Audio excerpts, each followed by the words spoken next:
je continue le livre des Corinthiens. Je vais m'arrêter après cette prédication. C'est pas que je ne veux pas parler de la viande sacrifiée aux idoles, croyez-moi qu'on y reviendra, mais en cette nouvelle rentrée, je voudrais aborder un nouveau thème avec vous durant cette nouvelle rentrée. Donc je vais mettre fin, après cette prédication, aujourd'hui à la continuité du livre de Corinthiens, et je reviendrai, j'ai fait ça durant tout l'été, je reviendrai un petit peu plus tard, si le Seigneur le permet, en tout cas je reviendrai dans cet épître un petit peu plus tard. Il y a tellement de choses encore intéressantes dans cet épître, mais voilà, je voudrais finir aujourd'hui et je termine donc le chapitre 7 de 1 Corinthiens. 1 Corinthiens chapitre 7 et je vais lire les versets 25 à 40.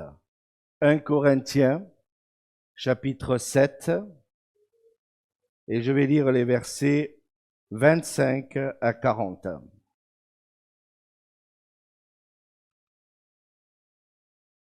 Pour ce qui est des vierges, je n'ai point d'ordre du Seigneur, mais je donne un avis, comme ayant reçu du Seigneur miséricorde pour être fidèle. Voici donc ce que j'estime bon à cause des temps difficiles qui s'approchent. Il est bon à un homme d'être ainsi. Es-tu lié à une femme? Ne cherche pas à rompre avec ses liens.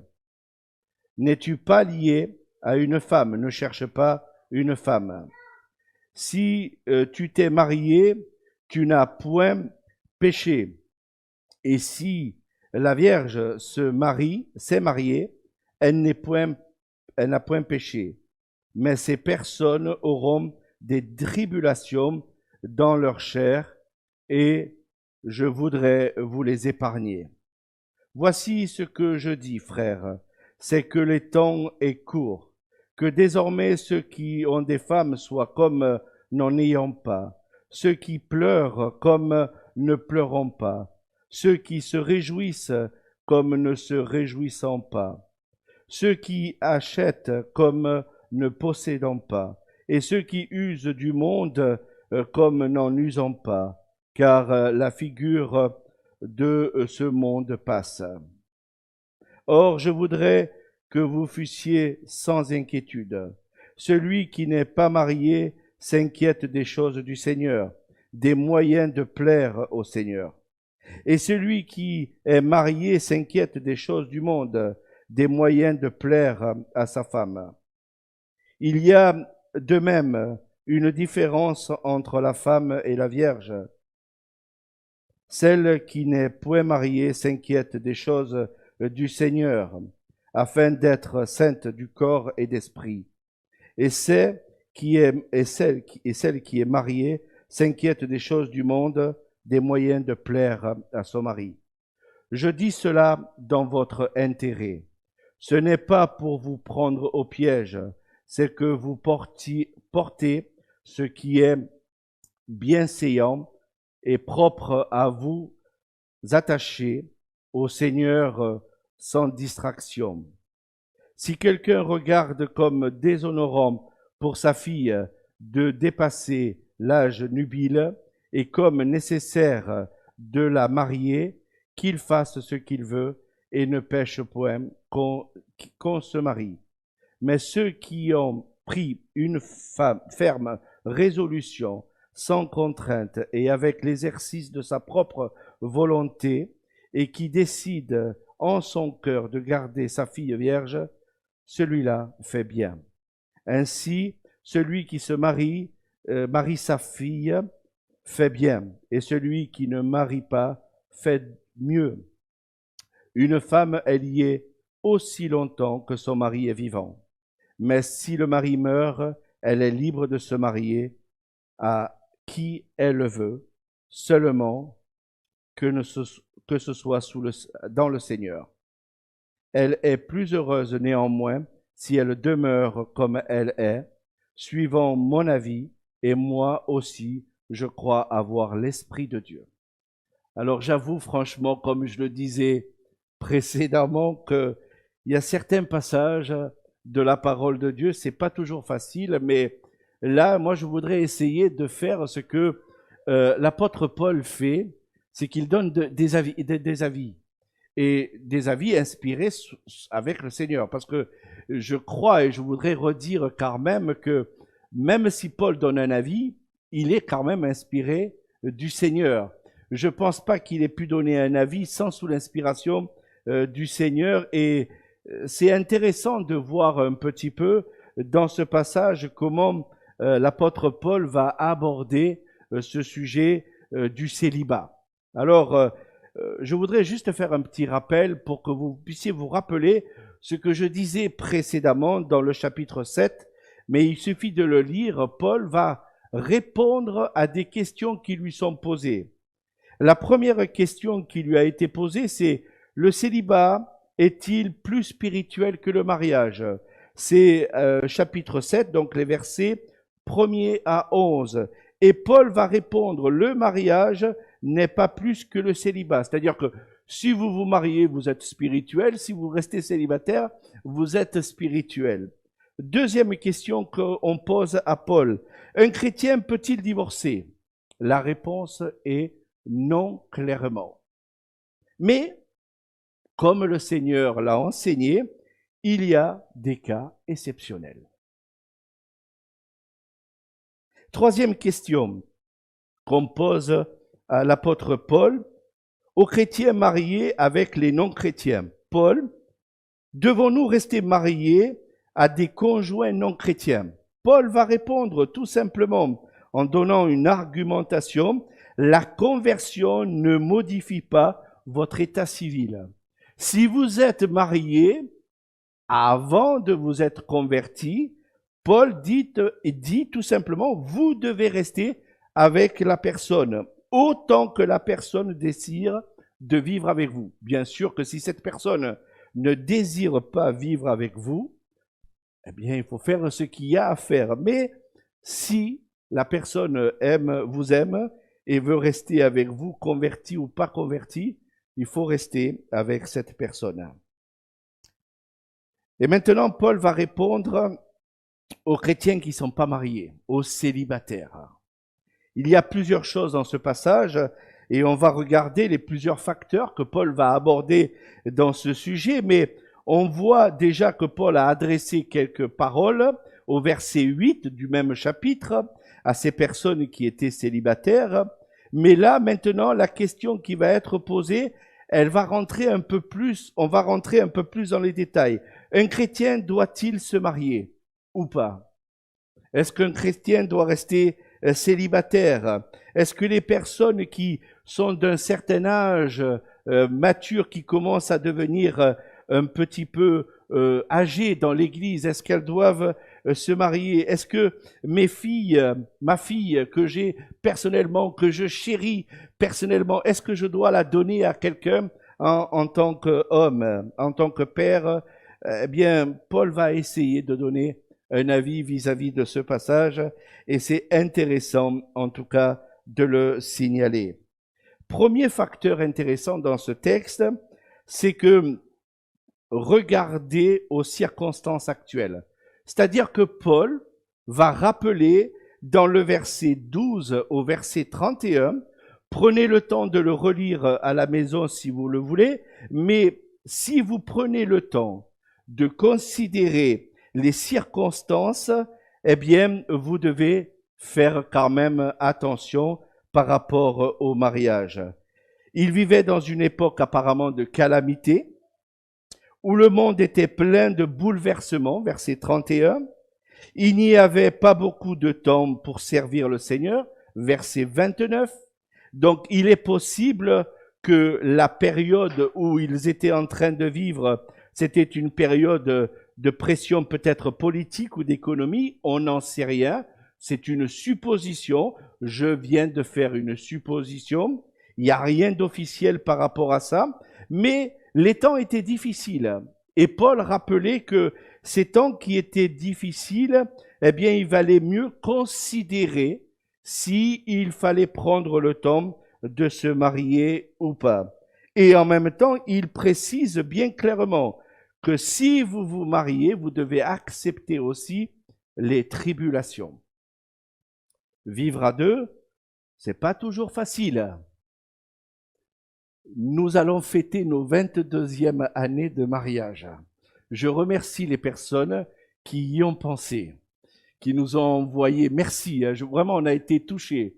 Il y a un repas qui nous attend à la maison pour nos 22e années de mariage. Mais je voudrais quand même dire derrière cette chaire, c'est pas toujours facile. Hein. Demandez à mon épouse, hein, c'est pas toujours facile hein, de vivre à deux. Je le confirme. Je dis pas que j'étais heureux célibataire. Quand je parle à mon épouse, elle voulait se marier avec un Américain. Elle s'est mariée avec un Italien. Bon, quand je lui demande si elle aime les pâtes, c'est vrai que j'avoue que j'aime les pâtes. Ma femme, les pâtes, c'est pas trop son truc. Mais en attendant, elle est heureuse, j'espère. Je pourrais lui poser la question. Elle est très heureuse de vivre à deux. On est très heureux de vivre à deux, mais en même temps, l'histoire que Paul est en train de rappeler ici dans ce passage était de prendre conscience des circonstances, de la situation qui était là-bas à l'époque, et il disait, eh bien écoutez, avant de vous marier, réfléchissez. Parce que le mariage engage. Le mariage, c'est pas quelque chose qui, d'un claquement de doigts, et puis c'est une affaire qui est éliminée après une fois qu'on a fait les choses ensemble. Non, le mariage engage. Le mariage engage pour la vie. Nous avons fêté 3 couples cet été. 3 couples ont dit oui auprès du maire. Mais si vous discutez avec ces 3 couples, ben vous allez voir que le mariage, c'est quand même une sacrée organisation.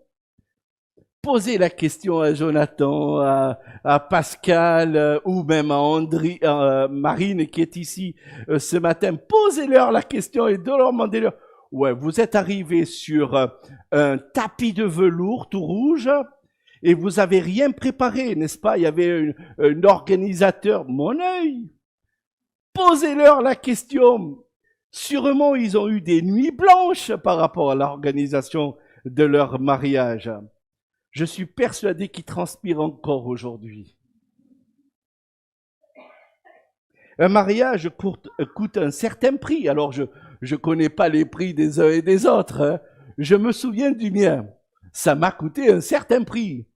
Et croyez-moi qu'on en a bavé pendant un certain temps pour rembourser. Et je me dis, oui, c'est quand même un coût, un mariage. Je suis pas en train de vénérer le célibataire, là. Je me dis quand même, je voudrais juste vous avertir pour ceux qui ont le projet demain de se marier ou qui auraient envie de se marier demain. C'est une sacrée organisation. Ça coûte un certain prix. Parfois, dans les mariages, ça dérape. Hein. Le climat. Alors là, on prie pour qu'il fasse beau. Et puis, il y a certains moments où il y a de la pluie. Alors, on va sortir ce proverbe qui dit un mariage pluvieux est un mariage heureux. Ouais. Pour ceux qui le vivent, c'est pas facile d'avoir de la pluie le jour du mariage. N'est-ce pas, Pascal? Il nous a demandé de courir à droite, à gauche. Enfin, pas lui, parce qu'il était avec son épouse. Mais on nous a demandé de courir à droite, à gauche pour déplacer des chaises qui étaient à un moment donné dans un mauvais endroit et qu'il fallait les déplacer dans un autre endroit. Oui, mariage heureux, mariage pluvieux, je ne sais pas pour qui. En tout cas, pas pour moi. J'ai dû courir avec les chaises pour qu'il soit heureux à un moment donné. Une personne peut faire déraper un mariage. Une personne mal intentionnée peut faire déraper un mariage. La technique peut faire déraper le mariage. Pardonnez-moi pour ce matin. Voyez-vous, quand il y a quelqu'un qui joue avec un ordinateur, ça fait ce que vous avez vécu à un moment donné dans la première partie de la louange. Moi, c'est un amusement, l'ordinateur, mais un technicien, c'est pas de l'amusement. Donc, il a plus de facilité. Donc, je voudrais juste vous demander pardon pour ce qui s'est passé ce matin. Mais c'est important, n'est-ce pas, d'avoir des professionnels, des techniciens de savoir que quand tout va bien, n'est-ce pas? Donc la cérémonie est quelque chose qui est pendant un jour, enfin en règle générale, on ne se marie pas tous les jours, hein? On n'organise pas un mariage tous les jours, on ne donne pas un certain prix tous les jours, n'est-ce pas? Mais croyez-moi que ça coûte plus cher après. Voyez-vous, quand il y a les enfants qui arrivent, hein, quand il faut grandir la famille, les projets que nous faisons parfois à deux, parce que quand on est célibataire, on vit comme un célibataire, mais quand on commence à être à deux, on vit à deux, donc les choses prennent un petit peu plus d'ampleur. L'apôtre Paul rappelle simplement, avant de faire le projet de te marier, réfléchis aux circonstances. Et je pense que ce que Paul est en train de dire là, dans ce passage, c'est juste un rappel, parfois pour nous, au XXIe siècle. C'est vrai qu'on n'est pas dans la période de Corinthe. C'est vrai. On n'est pas dans la période de Corinthe. Dans la période là, il y avait des moments peut-être un petit peu particuliers. Mais en même temps, je pense qu'un mariage, c'est quelque chose qui se réfléchit, et plus qu'on y pense parfois. Deuxième facteur que Paul va donner ici, c'est entre le verset 32 et le verset 35. Le deuxième facteur que Paul veut qu'on considère, que l'Église de Corinthe considère, c'est faire face honnêtement aux responsabilités. Si vous avez lu et si vous avez retenu le texte, entre le verset 32 et le verset 35, Paul va employer plusieurs fois le mot inquiétude. Et il va revenir, je l'ai calculé quelques fois, dans le verset 32, dans le verset 33, dans le verset 35. Il va rappeler, il va mettre l'accent sur cette histoire d'inquiétude, que de vivre à deux, ça peut nécessairement apporter parfois plus d'inconvénients que d'avantages. Et parfois, on peut s'inquiéter par rapport à cela. Le mariage exige un degré de maturité. Tout le monde ne peut pas se marier. Et on a beau avoir les cheveux blancs, c'est pas parce que vous avez des cheveux blancs ou que vous en avez pas du tout sur la tête que ça vous donne une envie de vous marier impérativement. Les temps passent vite. Mais Paul rappelle certaines choses élémentaires par rapport au mariage. Et je pense que c'est important de réfléchir quand on veut se marier. Moi, je me souviens, je parle de moi. Quand je me suis marié, je me suis assis. J'avais l'impression d'aller réfléchir pour une tour. Vous savez, c'est dans la Bible, ça. C'est pas quelque chose que j'ai inventé. Mais quand j'ai rencontré Gabriel, la première question, Seigneur, est-ce que c'est vraiment ta volonté? Et le Seigneur me confirmait les choses au fur et à mesure que j'avançais. On en a reparlé ce matin, donc elle est là à côté, elle peut le dire d'elle-même, mais quand elle s'est mariée avec Nicolas, elle est allée voir son pasteur et elle a demandé à son pasteur, qui était Evan Drake à l'époque, est-ce que tu penses que c'est quelqu'un de bien? Heureusement que je connaissais Evan Drake, il a confirmé que j'étais quelqu'un de bien. Mais imaginez qu'Evan Drake dise le contraire, dit, oh celui-là, si tu ne te maries avec celui-là, tu vas pas sortir de l'auberge avec lui. Je me dis, c'est bien, n'est-ce pas, d'entendre un serviteur de Dieu dire de quelqu'un, wow, c'est quelqu'un de bien. Moi, ça a confirmé le fait que la rencontre que j'avais eue, qui était selon le plan de Dieu, eh bien, c'était confirmé au fur et à mesure que j'avançais avec elle dans mes fiançailles. Et je pense que c'est quand même quelque chose d'intéressant. Le Seigneur a enlevé petit à petit mes inquiétudes par rapport à ma démarche que j'étais en train de faire pour me marier avec mon épouse. Oui, je pense qu'on doit essayer de comprendre cela. Parce que la vie à deux, on le rappelle souvent dans le mariage, mais c'est dans les bons moments, et le jour du mariage, c'est les bons moments, mais quand viennent les temps difficiles, les coups durs, vous savez, les moments où on se retrouve parfois seul, C'est bon de se serrer les coudes à deux. Hein. Je sais pas pour vous, hein, mais quand je suis dans l'inquiétude, je me dis heureusement que j'ai une femme qui est à côté de moi et qui est réjouissante, qui a le bonheur qui me fait rigoler. Elle me fait régulièrement rigoler. Elle est formidable. Mais elle profite, elle sait que quand ça va mal, il faut avoir le côté joyeux. Mais ça m'arrive aussi de voir Gabriel qui est dans un moment un petit peu d'inquiétude. Alors là, c'est Nicolas qui prend la relève. Et c'est bon de se serrer les coudes, n'est-ce pas, quand on est à deux. C'est pas toujours facile, mais c'est formidable de savoir que on s'entraide, on se soutient avec le Seigneur dans le ministère, dans notre vie à deux, on se soutient, on est ensemble dans toutes les situations qu'on vit. Quand un va à gauche et l'autre va à droite, c'est pas évident, n'est-ce pas, dans un couple. Et c'est pas facile, hein, de voir que lui a une manière de penser et moi j'ai une autre manière de penser. Sa manière à lui n'est pas selon la parole de Dieu, la mienne elle est selon la parole de Dieu. C'est pas facile, hein.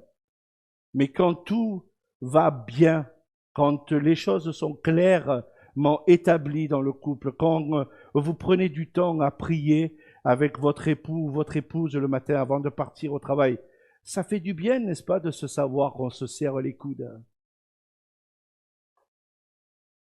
Je dis pas ça pour remettre en question certaines choses, mais je me dis un mariage est quelque chose qui doit être réfléchi. Et Paul rappelle cela. Tous les célibataires devraient s'inspirer de 1 Corinthiens chapitre 7. Et même ceux qui sont seuls aujourd'hui devraient s'inspirer de 1 Corinthiens chapitre 7. J'ai regardé un petit peu dans l'histoire de l'Église, des personnages très connus.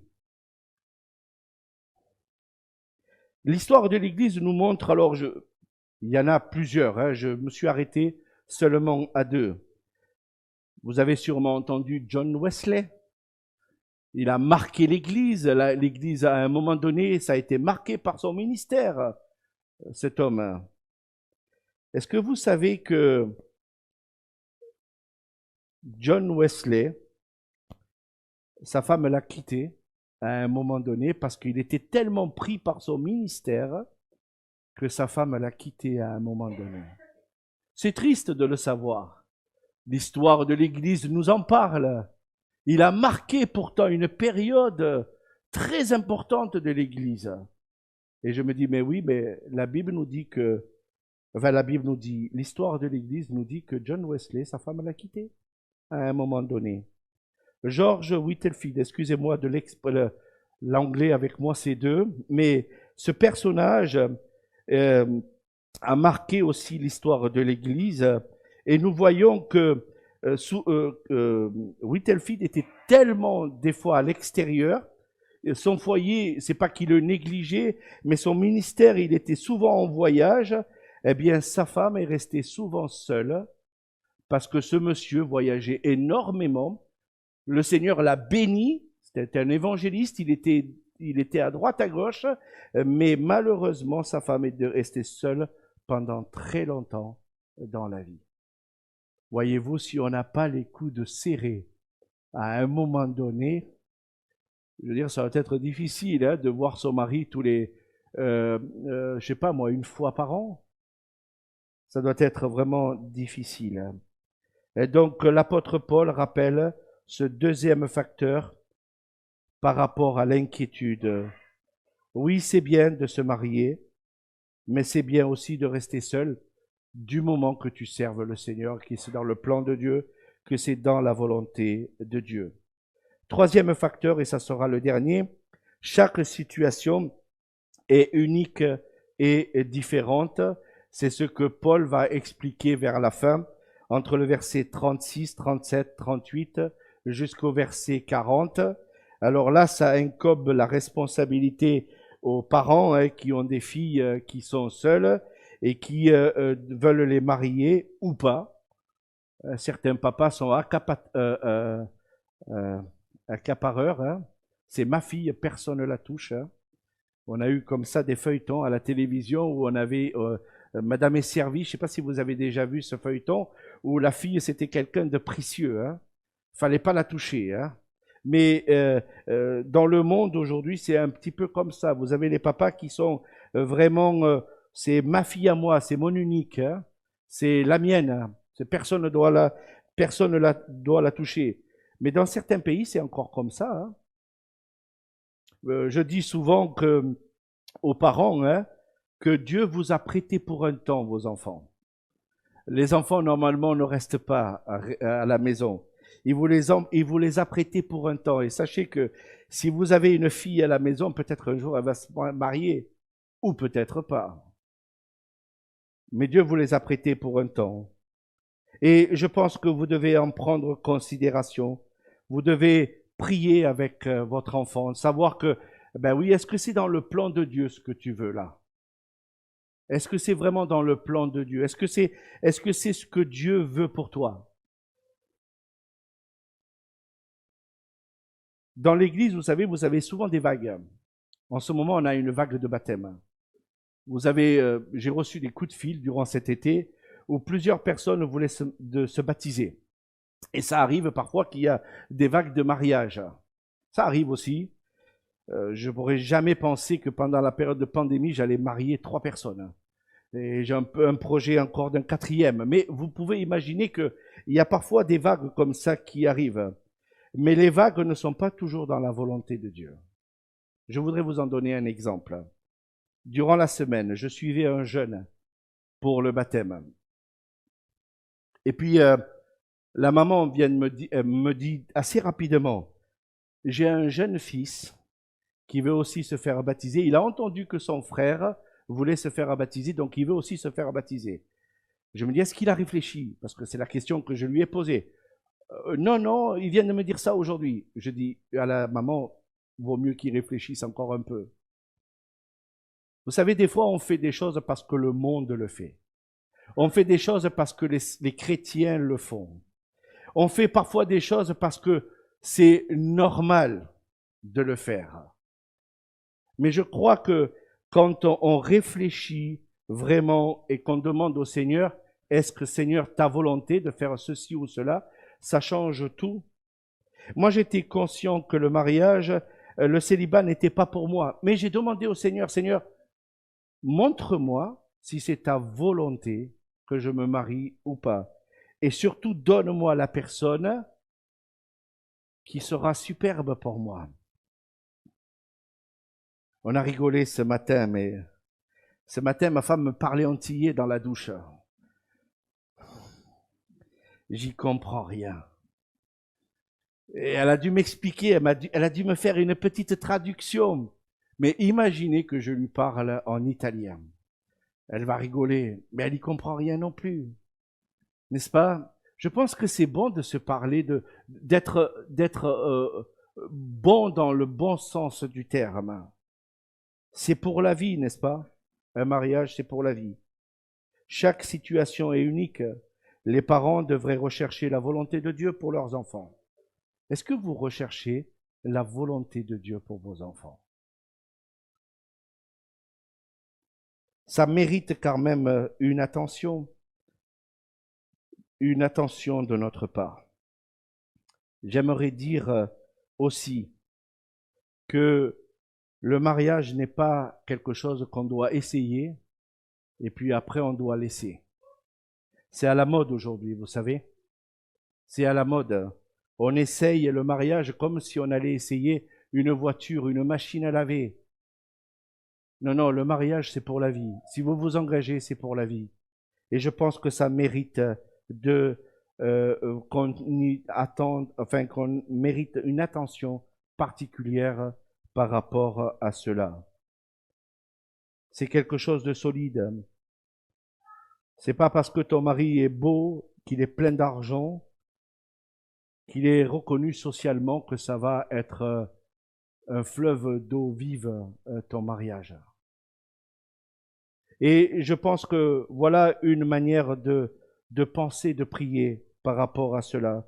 Oui, Seigneur, donne-nous vraiment l'amour de 1 Corinthiens chapitre 13. Vous savez, c'est un passage qu'on lit souvent pendant la période de mariage. Alors, on nous demande de lire ça, ce chapitre, et puis après, on l'oublie.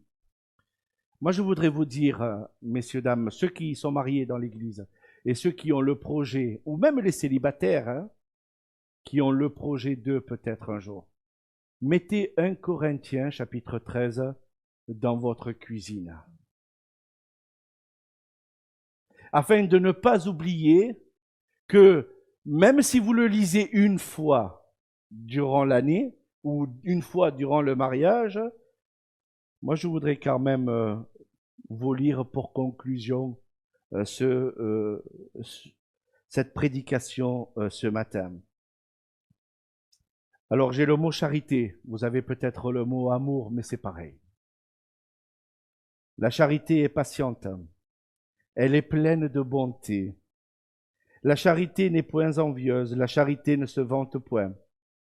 Elle ne s'enfle point d'orgueil. Elle ne fait rien de malhonnête, elle ne cherche point son intérêt. Elle ne s'irrite point, elle ne soupçonne point le mal. Elle ne se réjouit point de l'injustice, mais elle se réjouit de la vérité. Elle excuse tout, elle croit tout, elle espère tout, elle supporte tout. Ouais. Des fois, il faut dire oui, on supporte. Eh ben oui, c'est ça l'amour. La charité ne périra jamais, les prophéties prendront fin, les langues cesseront, la connaissance disparaîtra, car nous connaissons en partie et nous prophétisons en partie. Mais quand ce qui est parfait sera venu, ce qui est partiel disparaîtra. Lorsque j'étais enfant, je parlais comme un enfant, je pensais comme un enfant, je raisonnais comme un enfant. Lorsque je suis devenu homme, j'ai fait disparaître ce qui était enfant. Aujourd'hui, nous voyons au moyen d'un miroir d'une manière obscure, mais alors nous verrons face à face. Aujourd'hui, je connais en partie, mais alors je connaîtrai comme j'ai été connu. Maintenant donc, ces trois choses demeurent, la foi, l'espérance, la charité. Mais la plus grande de ces choses, c'est l'amour, la charité. On en a parlé ce matin, on a vu ce que le Seigneur Jésus-Christ a fait. Mais le Seigneur Jésus-Christ nous demande exactement la même chose dans notre couple, dans notre vie, dans notre manière de penser, dans notre manière d'agir dans cette société. En résumé, quel est le don que Dieu m'a donné? Est-ce le don pour le mariage? Si le Seigneur t'a donné le don pour le mariage, il va tout faire pour te mettre quelqu'un à côté de toi. Vous savez, je voudrais juste me rappeler, après tout, ça fait 22 ans que je suis marié. À un moment donné, je pleurais dans mon lit, et ma femme aussi. Mais à un moment donné, j'ai demandé, Seigneur, dirige, conduis. Et un jour, je me suis retrouvé dans une église, et il y avait la personne que le Seigneur avait choisie pour moi. J'ai quitté cette église, mais j'ai pris la femme. Parce que le Seigneur avait dirigé. Le Seigneur savait que je n'étais pas fait pour rester seul. J'ai attendu longtemps, c'est vrai, mais je n'étais pas fait pour être seul. Et le Seigneur m'a donné la personne qu'il me fallait. Est-ce la volonté de Dieu que tu sois célibataire? Demande à Dieu. Est-ce que je dois épouser un chrétien, une chrétienne, un non-chrétien? Demande à Dieu. Les circonstances sont-elles favorables ou non au mariage? Demande à Dieu.